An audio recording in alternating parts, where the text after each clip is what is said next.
Hi everyone, welcome back to the channel here again at C2 Tactical in Scottsdale. Really grateful to them for allowing us to use the bay. Come on down and shoot here, guys. This is my home range and it really is a beautiful indoor range, especially as it starts to get warmer in the valley over the summertime. This is the place to be.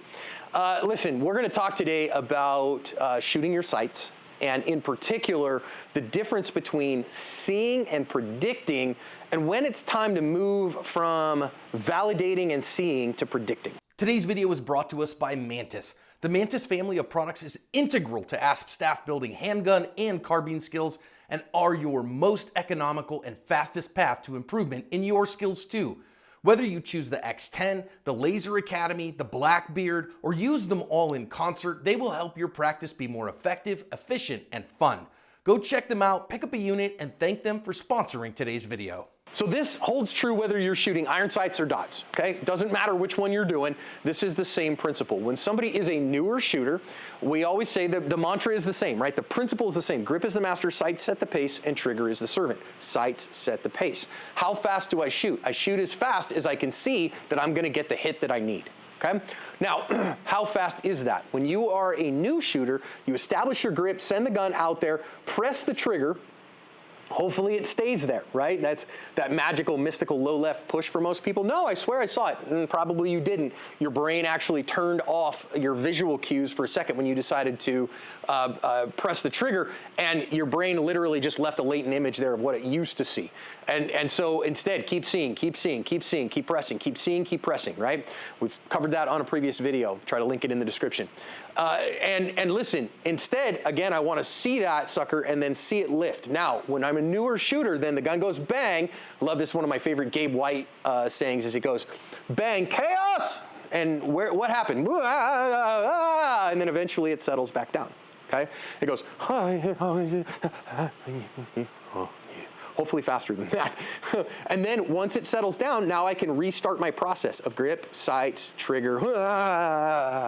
And if that's you, don't feel terrible. You're just new.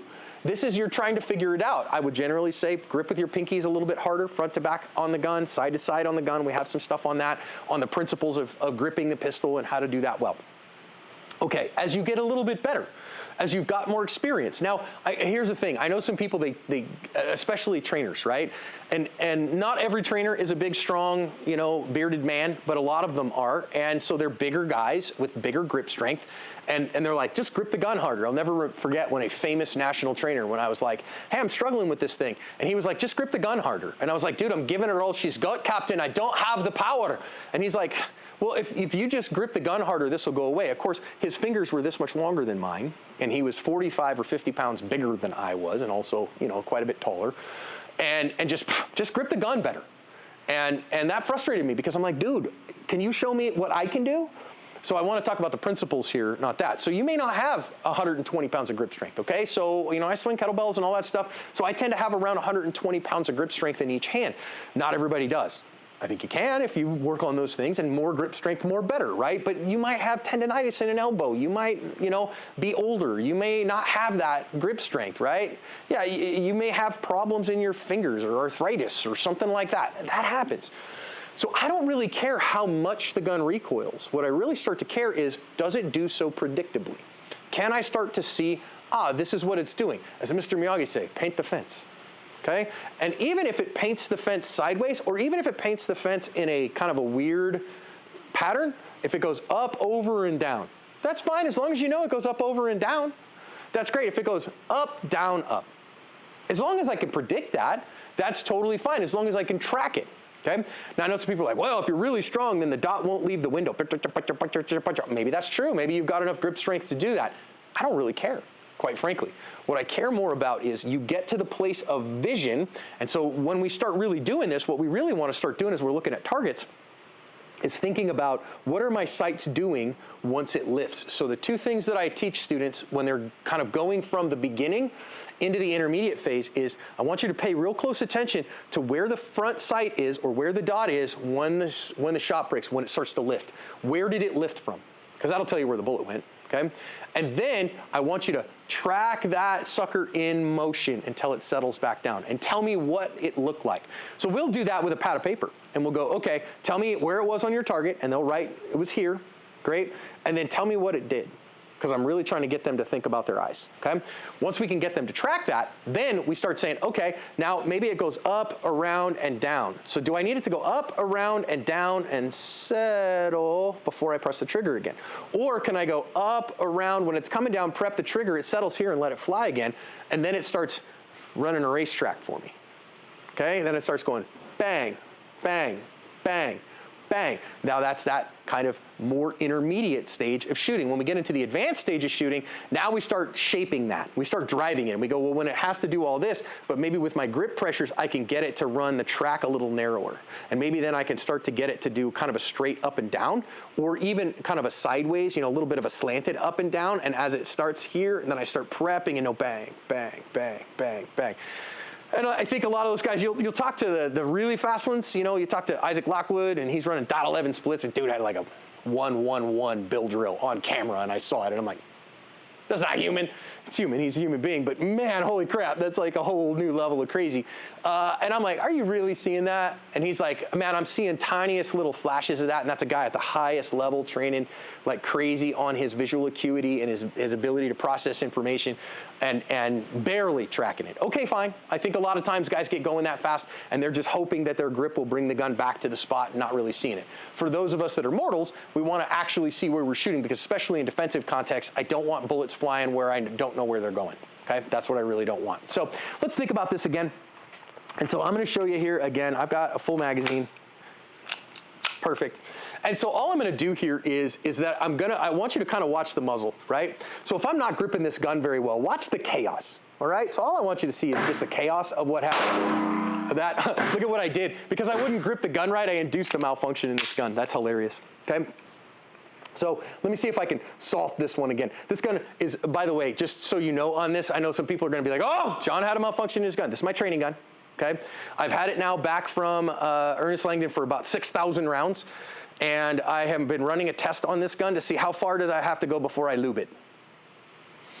I think we're getting close. We're about 6,000 rounds.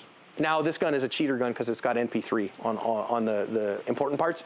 So I wouldn't suggest that you only lube your gun every 6,000 rounds. That's stupid, okay? I'm not suggesting that. It's a training gun. I'm just trying to see what it'll do. Okay, I'm trying to see what the MP3s will do. But I'm gonna grip it like goofy again and really soft and see it.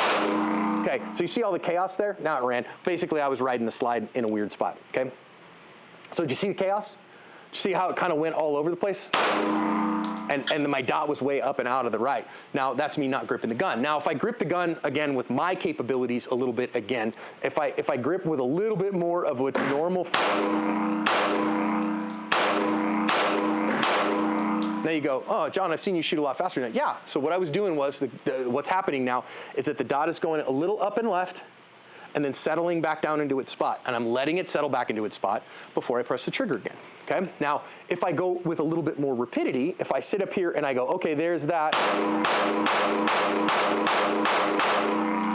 And you go, okay, not bad. Now, what was I doing on that last one? Well, on that last one, what I was doing is, as it came up, so again, as I see it, so this is backwards for you because I'm just pointing it as I see it, then that dot is rising from my eye level and rising up and to the left just a little bit, which probably means I'm overdriving with my support hand just a skosh, and then coming right back to my spot. Okay, so I'm seeing this.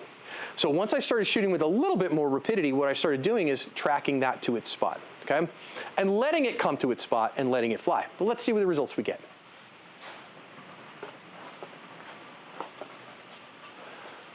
Now, we have shot this target up a little bit more. This particular one, the one that was in the 8 ring, was already in there. But I was shooting about .3s or so, 3.5, something like that. And I was getting everything in the 10 and the 9 ring, okay? Just being able to shoot that at an intermediate level of pushing that, of anticipating a little bit of what it's doing. Now, once we start working on driving a little bit of what it's doing, that will give us the extra speed to get down into the quarters if we really want to. So can we shoot with this level of accuracy? Now, I'm going to tell you, at 7 yards, 9 ring hits. Remember, what's a 9 ring? A 9 ring is about a 5.5 inch circle. Okay, so it's not about. 9 ring is a 5.5 inch circle. So X ring is 1.5 inches. 10 ring is 3.3, I think it is.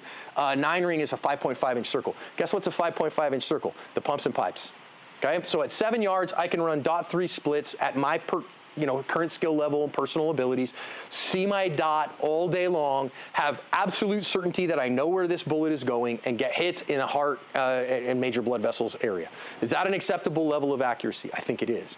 So how do I get there? Well, whether I'm running irons or I'm running dot, I got to learn how to very much pay attention with my eyeballs to see what my optic is doing, to see what sights I need to see in order to get my hits. And as I increase my speed in being able to do that, I'll be able to do this while moving the trigger with a little bit more rapidity and still get the hits I want. Try it on your next range trip and let me know how it goes for you.